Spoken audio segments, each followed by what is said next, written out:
Le peuple des algues. Partons à la découverte des habitantes de l'estran. Le peuple des algues. Épisode 5. Récolter l'ultra-local.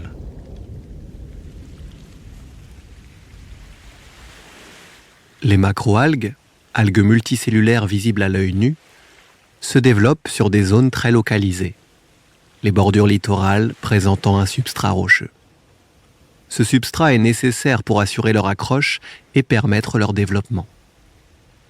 La Pointe du Chet, promontoire calcaire sur la commune d'Angoulins en Charente-Maritime, est propice au développement de ces algues, notamment du fait de son histoire géologique et des phénomènes de balancement des marées.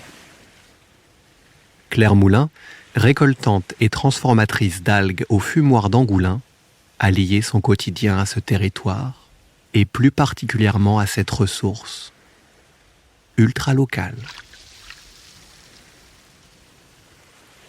Je m'appelle Claire Moulin depuis que je suis mariée avec Vincent. On a acheté cette ancienne cabane ostréicole il y a 8 ans, qu'on a transformée en atelier protéiforme, où on fait aussi bien du poisson fumé, de la cuisine, de la transformation d'algues. En fait, nous, on est des épicuriens et ce qu'on aime, c'est manger. Donc, on est allé piocher tout ce qui se mange d'ultra-local et de saison.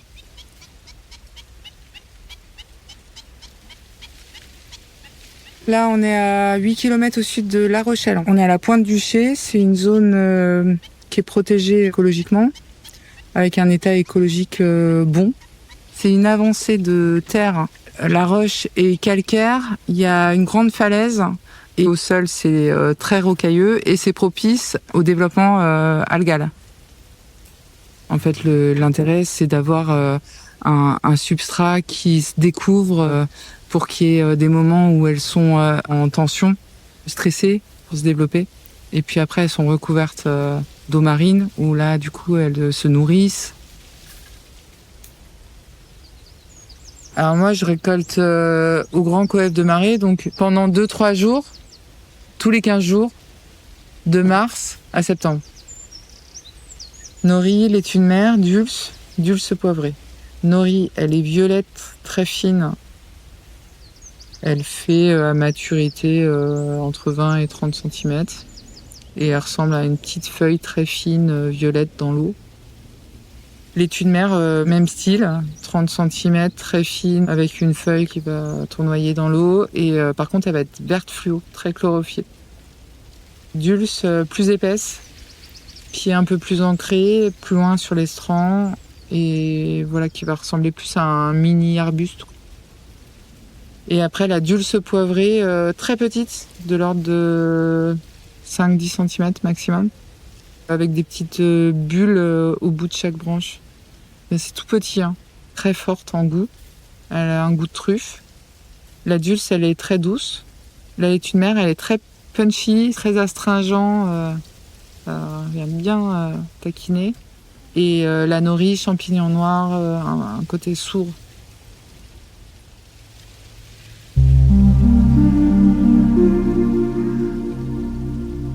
Avant d'être agriculteur, l'animal humain est un chasseur-cueilleur. Lorsqu'il se met en quête de nourriture, ses sens se focalisent sur une action restreinte. Prenons l'exemple du promeneur en quête de champignons. D'abord, ses yeux balaient l'ensemble de son champ de vision. Une forêt. Puis à mesure de la recherche, il ne quitte plus le sol. Ils sont comme aimantés. Devant ses yeux défile un kaléidoscope de feuilles, d'humus, au milieu duquel il convient de discerner des formes et des couleurs particulières. C'est comme si tout le reste disparaissait. La recherche d'algues sur l'estran est une pratique analogue. Le corps avance machinalement à marée basse et les yeux passent le sol au peigne fin. Il scrute les roches, le sable et s'attarde sur les trous d'eau à la recherche de variétés particulières. Une fois l'algue trouvée, pour la couper, il convient de suivre une méthodologie précise qui lui permettra de survivre et de repousser.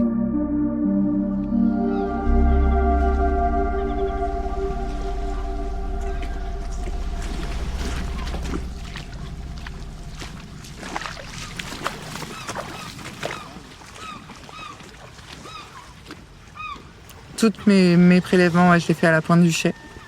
J'ai comme secteur de pêche Pointe du Chet, Pointe de la Fumée, c'est à Foura. La Pointe de la Fumée à Foura et l'île d'Aix, là c'est assez rocailleux, donc il y a un bon vivier, algues. Donc c'est toute cette anse-là. Et puis après sur la Pointe du Chet, ça marche bien aussi. Mais c'est assez touchy la ressource d'algues en Charente-Maritime, il n'y en a pas énormément, c'est pas à foison. Tous les mois, je déclare les quantités que je prélève sur le milieu.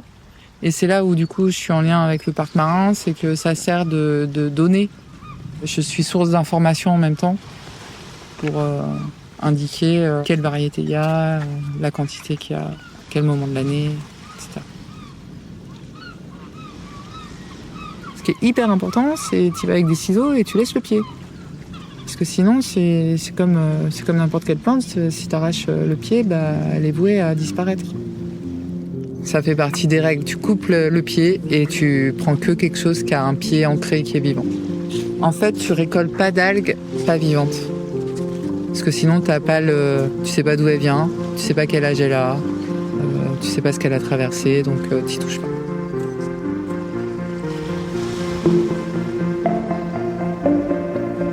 Sur l'estran, il n'est pas rare d'observer une algue titubée dans le courant. Arrachée de son substrat, il est alors difficile de savoir d'où celle-ci provient. Pour le phycologue, spécialiste des algues, l'identification de son espèce lui permettra d'avoir un indice sur sa provenance. Vivait-elle tout en bas de l'estran, sur les zones les plus longuement immergées, ou au contraire tout en haut, sur les zones les plus à sec durant les marées? Ensuite, prenant de la hauteur, il se questionnera sur l'origine géographique de cette espèce et pourquoi celle-ci porte un nom japonais. La mondialisation, les échanges commerciaux ainsi que la culture culinaire viendront alors se mélanger.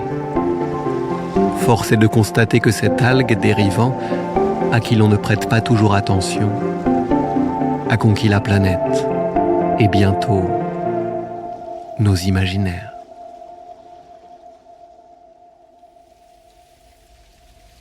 Avec l'internationalisation culinaire, tu as de plus en plus eu l'occasion de goûter de la cuisine de Corée du Sud, de Sichuan. Enfin, tu vois, on est de plus en plus pointu sur les différentes cuisines et du coup, tu te rends compte en fait, tu as des outils de cuisine que tu trouves hyper exotiques alors que tu as ça devant chez toi, quoi. Alors que c'est quelque chose que tu regarderais pas parce que dans ton catalogue culinaire local, ça n'en fait pas partie. Donc c'est là où c'est un peu rigolo, c'est que du coup, c'est pas compliqué d'apporter quelque chose de nouveau. Et là, ça devient sympa, quoi. À partir du moment où je me suis dit, mais il y a de la nori ici, c'est quand même dingue. Pourquoi on importe de Corée du Sud ou du Japon alors qu'en fait, c'est une plante qui pousse en symbiose avec les huîtres. Et du coup, en Charente-Maritime, il y a de la nori. Donc on appelle ça le porphyra et ça pousse sur les tables ostréicoles. Tu vois, les poches ostréicoles, t'as beaucoup de petites huîtres à l'intérieur, c'est en plastique, c'est noir et c'est grillagé. Et du coup, quand c'est recouvert d'eau avec le varangage, quoi, le fait que ça monte, ça se découvre et tout ça, le porphyra se développe dessus. Le porphyra, ça ressemble à du cellophane quand il n'y a pas d'eau, très fin, très couvrant, qui asphyxie en fait les huîtres. Donc l'ostréiculteur, pour lui, ça l'emmerde en fait, parce que ça vient altérer le développement de son huître. Donc moi, je viens arracher en fait sur la poche, comme une feuille de cellophane, quoi, sur un bac gastro, quoi, tu vois. Et je récupère cette ressource. Là, il y a tout ce qui est vaisselle, et ici, c'est la partie cuisine.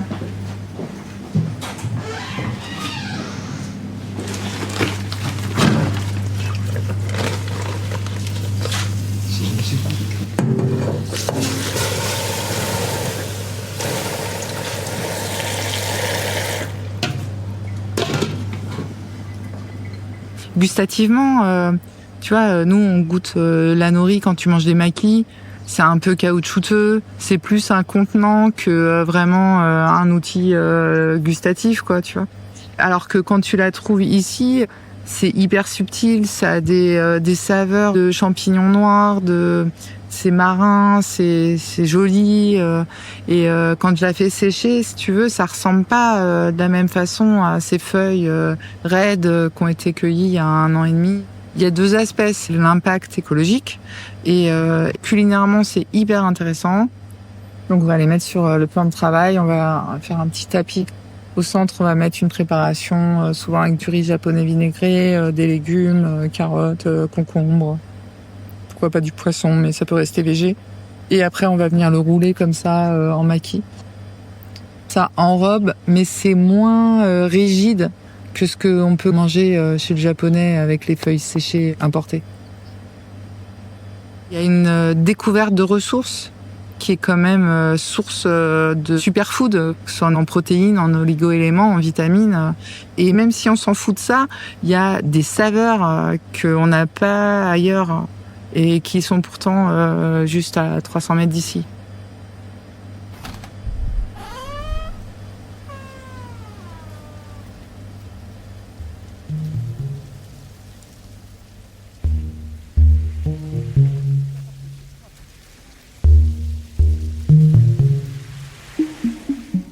Moi, en fait, les algues, si tu veux aller les récolter, c'est le meilleur prétexte que j'ai trouvé pour aller sur l'estran, printemps, été, aux grandes marées, pour avoir un truc à y faire. En disant, ouais, mais moi, faut vraiment que j'y aille.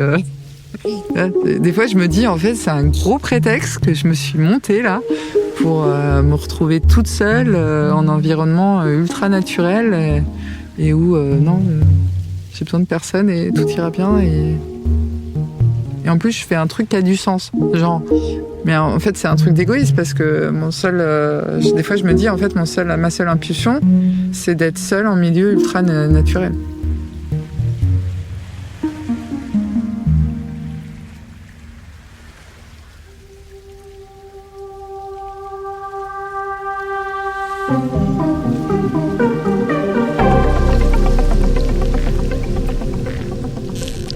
Le peuple des algues est une création originale du collectif Serre. Ce projet a reçu le soutien financier de l'Office français de la biodiversité et du parc naturel marin de l'estuaire de la Gironde et de la mer des Pertuis. Nous tenons à remercier chaleureusement Claire et Vincent Moulin, ainsi que le fumoir d'Angoulin. S'il vous a plu, n'hésitez pas à partager ce podcast et rendez-vous pour l'épisode 6. Inviter les algues en cuisine avec Alexandre Couillon.